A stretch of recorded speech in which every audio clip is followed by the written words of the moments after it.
ایک اور کویشچن کی جانب چلتے ہیں جی. السلام علیکم، میرا نام علی حیدر ہے اور میرا سوال یہ ہے کہ کیا نمازوں کے بغیر روزہ ہو جاتا ہے اور نمازوں کی کیا اہمیت ہے؟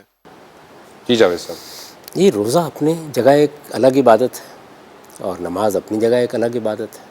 یعنی آپ روزہ رکھیں گے اور اس کو جس طرح کے روزہ رکھنا چاہیے اس طرح رکھیں گے تو اللہ اس کو قبول فرمائے گا. لیکن اگر آپ نماز کا اہتمام نہیں کر رہے تو آپ ایک برا کام کر رہے ہیں.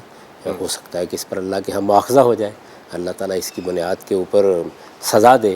تو اس وجہ سے دونوں چیزیں اپنی جگہ ضروری ہیں. یعنی جو عبادات ہیں جی ان کے بارے میں یہ سمجھنا چاہیے کہ یہ در حقیقت اللہ تعالیٰ کے ساتھ ہمارے تعلق کا علامتی اظہار ہے، ایک سمبولک ایکسپریشن ہے. صحیح. ان میں سے کچھ حصہ جیسے کہ میں اس سے پہلے بھی عرض کر رہا تھا ہم پر لازم کر دیا گیا ہے.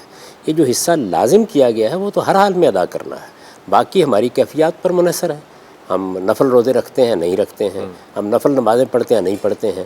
رسالت میں آپ صلی اللہ علیہ وسلم کے بارے میں بیان کیا جاتا ہے کہ ایک بدو نے آ کے کچھ سوالات کیے. انہوں نے کہا کہ مجھے آپ یہ بتا دیجئے کہ میرے اوپر لازم کیا ہے.